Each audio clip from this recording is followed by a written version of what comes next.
और बढ़ते हैं आगे। अब मायानगरी मुंबई से सुपरस्टार राजा बाबू गोविंदा के गोली लगने के बाद जब वो घायल हुए तो एक पहला बयान उनका सामने आया। गोविंदा ने अस्पताल से एक ऑडियो संदेश जारी किया है और उन्होंने कहा कि आप लोगों के आशीर्वाद से मैं ठीक हूं। अभिनेता गोविंदा ने फैंस का धन्यवाद किया। पैर में गोली लग गई थी उनकी और जिसे निकाल दिया गया। गोविंदा ने बताया कि मैं अब खतरे से बाहर हूं, ये गोली गलती से चल गई थी।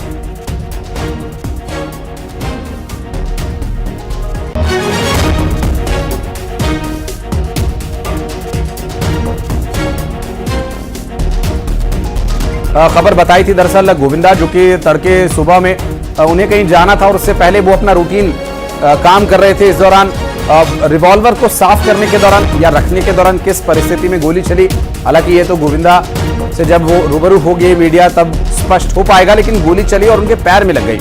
और hero number 1, coolie number 1 Raja Babu, superstar dancing star Govinda का तो हर कोई फैन है और हर कोई चिंता में पड़ गया। इसलिए गोविंदा ने जैसे ही होश संभाला, जैसे ही वो थोड़ा कुछ कह पाने की स्थिति में आए, तो उन्होंने सबसे पहले अपने फैंस के लिए, अपने चाहने वालों के लिए एक ऑडियो संदेश जारी किया।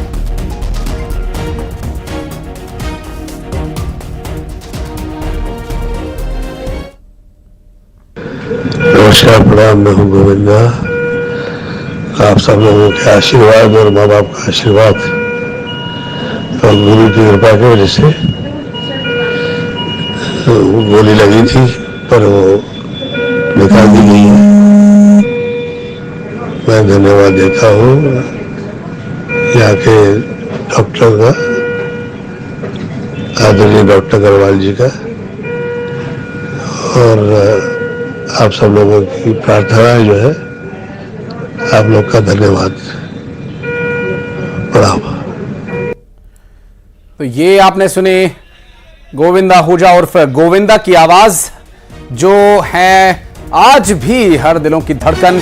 और उनके अभिनय, उनके डांस, उनके व्यक्तित्व और उनके एक्सप्रेशंस का तो हर कोई दीवाना है ही। ऐसे में जब गोविंदा घायल हुए गोली से, तो हर चाहने वाला जो था उस वक्त घबरा गया कुछ देर के लिए। हालांकि इस पूरे विषय पर गोविंदा ने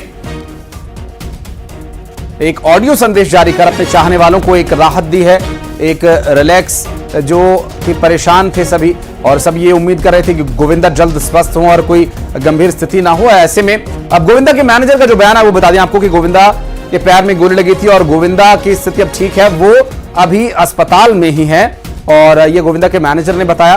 और गोविंदा कोलकाता जाने के लिए तैयार हो रहे थे। वो अपनी लाइसेंसी रिवॉल्वर बॉक्स में रखने जा रहे थे और इसी दौरान उनके हाथ से रिवॉल्वर छूट गई और गोली चल गई।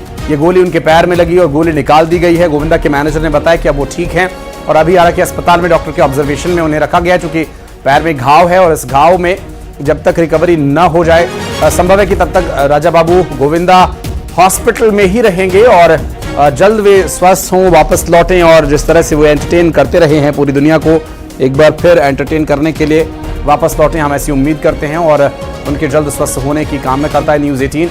हालांकि गोविंदा के बयान के सामने आने के बाद से उनके फैंस में एक राहत जरूर है, एक दिलासा उन्हें जरूर मिली है कि गोविंदा अब ठीक हैं और बहुत जल्द वो लोगों के सामने भी होंगे। हालांकि कुछ समय तक अब वो सार्वजनिक जीवन से दूर भी रहेंगे, चूंकि उनके पैर में गोली लगी है।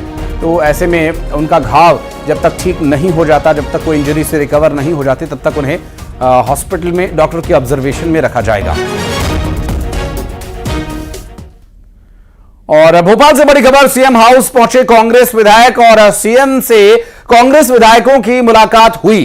क्षेत्र के विकास के मुद्दे को लेकर विजन डॉक्यूमेंट लेकर पहुंचे थे कांग्रेस के विधायक। और आपको बता दें कि मुख्यमंत्री के आवास पर पहुंचे कांग्रेस विधायकों से मुख्यमंत्री की मुलाकात को लेकर जो जानकारी मिल रही है उसमें बताया जा रहा है कि क्षेत्र के विकास को लेकर विजन डॉक्यूमेंट लेकर सभी कांग्रेसी विधायक वहां पर पहुंचे थे। तस्वीरें हम आपको दिखा रहे हैं इस वक्त। ये भोपाल से तस्वीरें सामने आई हैं जहां नेता प्रतिपक्ष समेत तमाम कांग्रेसी विधायक मुख्यमंत्री आवास पर पहुंचे थे और बताया जा रहा है कि क्षेत्र के विकास के संबंध में मुख्यमंत्री आवास पर वे चर्चा करने के लिए पहुंचे थे। और ये लोकतंत्र की खूबसूरती है, ये मध्य प्रदेश की राजनीति का एक चेहरा, जिससे राजनीतिक जो विरोधाभास है वो एक अलग विषय है, लेकिन क्षेत्र का विकास, जनता का विकास और लोकतंत्र की मजबूती सर्वोपरि है। ये तस्वीर इस बात की बानगी करती हुई। बात करेंगे हमारे सहयोगी शैलेंद्र भदौरिया, इस वक्त हमारे साथ जुड़ गए। शैलेंद्र, मुख्यमंत्री आवास पर पहुंचे थे कांग्रेस विधायक, मुलाकात हुई, क्या बात हुई? देखिए आशीष, मैं आपको बता दूं कि ये मुलाकात का दौर जो है वो अभी भी जारी है। लगभग 1 से सवा घंटे का समय हो चुका है और अंदर सभी विधायक, कांग्रेस के नेता प्रतिपक्ष उमंग सिंघार और उपनेता प्रतिपक्ष की अगुवाई में सभी के सभी वहां पर पहुंचे हुए। निश्चित तौर पर देखिए क्षेत्र के विकास को लेकर एक विजन डॉक्यूमेंट्स लेकर यहाँ पर सभी कांग्रेस के विधायक पहुंचे हैं, क्योंकि जिस तरीके से पिछले दिनों मध्य प्रदेश के तमाम जो बीजेपी के विधायक हैं उनसे मुख्यमंत्री डॉक्टर मोहन यादव ने मुलाकात की थी और उनके क्षेत्र के विकास के लिए विजन डॉक्यूमेंट्स मांगे थे और आने वाले 4 साल में 100 करोड़ रुपए देने की बात भी मुख्यमंत्री की तरफ से की गई थी। और यही कारण है कि अब कांग्रेस के विधायक यहाँ पहुंचे हुए। हम आपको तस्वीरें भी दिखाना चाहेंगे। सीएम हाउस के बाहर ही मौजूद है तमाम जो विधायक हैं। लगभग 9:45 के आसपास वो यहाँ पर पहुंच गए, तो लगभग सवा घंटे का समय हो चुका है और यहाँ पर बातचीत का दौर जारी है। और जिस बात का आपने जिक्र किया कि बिल्कुल यही लोकतंत्र की खूबसूरत तस्वीर होती है कि जब कांग्रेस के विधायक मुख्यमंत्री से मिलने आते हैं और मुख्यमंत्री केवल फौरी तौर पर नहीं मिलते हैं बल्कि उनको 1 से सवा घंटे का समय वो दे रहे हैं। ये बताता है किस तरीके से मध्य प्रदेश की जो सरकार है वो समुचित विकास को लेकर सोच रही है। और यही कारण है कि जो कांग्रेस के जो विधायक यहाँ पहुंचे हुए, जब हमने देखा नेता प्रतिपक्ष के आवास पर जब वो लोग पहुंचे थे तो सबके हाथ पर जो है एक लेटर जरूर था। वो लेटर कहीं ना कहीं उस इलाके के विकास को लेकर था कि कौन कौन से बड़े काम है उन्हें है, चाहे वह सड़कों को लेकर हो या पीएम आवास को लेकर हो या फिर गरीब कल्याण की योजना है उनके संचालन को लेकर हो, स्कूल शिक्षा, हेल्थ डिपार्टमेंट, इलेक्ट्रिसिटी, ऐसे तमाम जो काम है वो लेकर जरूर यहाँ कांग्रेस के विधायक पहुंचे। और अब से कुछ देर बाद जब कांग्रेस के तमाम विधायक बाहर निकलेंगे तभी स्पष्ट हो पाएगा कि आखिर किस तरह की उनकी बातचीत हुई है और क्या भरोसा जो है वो मुख्यमंत्री की तरफ से उनको दिया गया है। एक चीज और जानना चाहेंगे, चूंकि दर्शकों में भी ये जरूर उत्सुकता, एक दिलचस्पी होगी इस विषय में जानने की कि नेता प्रतिपक्ष उमंग सिंघार समेत कुछ और कांग्रेसी ऐसे विधायक जो सरकार को लगातार तीखे शब्दों से घेरते हैं, ऐसे कौन कौन से चेहरे हैं, जो कौन कौन से विधायक है वहां पर पहुंचे हुए हैं और लगभग कितनी देर और ये मीटिंग चलने वाली है, इस बारे में कोई डिटेल? देखिए बिल्कुल, मैं आपको बता दूं कि अलग अलग इलाके के विधायक यहाँ पर पहुंचे हुए हैं। अगर मैं ग्वालियर चंबल संभाग की बात करता हूं तो दिनेश गुर्जर जो है वो यहाँ पर मौजूद है। शहडोल के इलाके से अनूपपुर से कुंदीलाल मार्को यहाँ पहुंचे हुए हैं। रीवा से अभय मिश्रा यहाँ पर पहुंचे हुए हैं। हीरालाल अलावा जो झाबुआ से आते हैं वो यहाँ पर पहुंचे हुए हैं। भिंड से उपनेता प्रतिपक्ष आते हैं हेमंत कटारे, वो यहाँ पर पहुंचे हुए हैं। गोहल विधानसभा क्षेत्र के विधायक यहाँ पहुंचे हुए हैं। तो तमाम जो अलग अलग इलाके हैं, ग्वालियर चंबल संभाग हो या फिर बिंद हो, बुंदेलखंड हो, हर इलाके से जो विधायक पहुंचे हैं। और देखिए जिस तरह की जो मेरे पास जानकारी है नेता प्रतिपक्ष की तरफ से, सारे विधायकोों को ये भी कहा गया था कि अपने अपने इलाके का एक एक विधायक जो है वो प्रतिनिधित्व करेगा और जितने भी संभाग हैं 10 संभागों का प्रतिनिधित्व हर एक विधायक करेगा उस इलाके का और मुख्यमंत्री को बताएगा कि किस तरीके से उनके क्षेत्र में विकास होने चाहिए। तो संभागवार जो है वो बैठक भी जो अगर बैठक में जो चर्चा है, ठीक है, नजर बनाए रखिएगा। आगे डिटेल लेने के लिए फिर संपर्क करेंगे आपसे। जब मीटिंग खत्म होगी, कांग्रेस विधायक बाहर आएंगे, वो क्या प्रतिक्रिया देते हैं, मीटिंग के बारे में क्या बताते हैं, ये भी जानने की कोशिश कीजिएगा। बहुत बहुत शुक्रिया फिलहाल आपका इस पूरे मामले पर जानकारी साझा करने के लिए। और अब बढ़ते हैं आगे और अब बात करेंगे 26 करोड़ के उस फ्रॉड की जिस पर अब सीबीआई पूरी तरह से एक्शन में है। दरअसल संजीवनी क्रेडिट कोऑपरेटिव सोसाइटी फ्रॉड मामले को लेकर सीबीआई की टीम अब इंदौर पहुंच गई है। सीबीआई की टीम 26 करोड़ के फ्रॉड के मामले की जांच कर रही है, जिसमें सीबीआई ने अभी तक 100 निवेशकों के बयान ले लिए हैं। आपको बता दें कि साल 2020 में कई निवेशकों के साथ धोखाधड़ी हुई थी और करीब 600 से ज्यादा लोगों से करोड़ों का निवेश करवाया गया था, जिसके बाद एमआईजी थाने में एफआईआर भी दर्ज करवाई गई थी। आपको बता दें कि 26 करोड़ रुपए के फ्रॉड के मामले की जांच जारी है।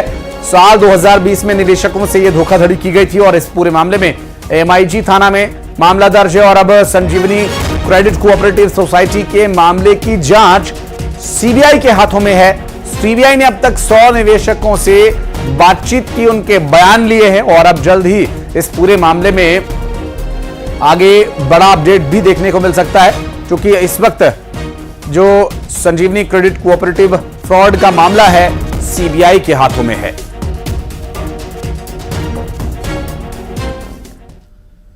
बढ़ते आगे अगली खबर मुरैना से, जहां पर महापौर शारदा सोलंकी के खिलाफ कोर्ट ने बड़ा आदेश दिया है। आदेश महापौर चुनाव में 10वीं की फर्जी मार्कशीट लगाए जाने को लेकर आया। दरअसल महापौर चुनाव के दौरान शारदा सोलंकी ने जिस स्कूल से 10वीं पास की मार्कशीट सौंपी थी, उस स्कूल ने एक पत्र जारी किया जिसमें स्कूल प्रबंधन ने लेटर लिखकर कहा कि शारदा सोलंकी ने 1986 में 10वीं की कोई परीक्षा नहीं दी। अब फर्जी मार्कशीट के मामले में कार्रवाई की जा रही है। देखना होगा क्या उनका पद जाएगा, क्या उन्हें पद से हटाया जाएगा।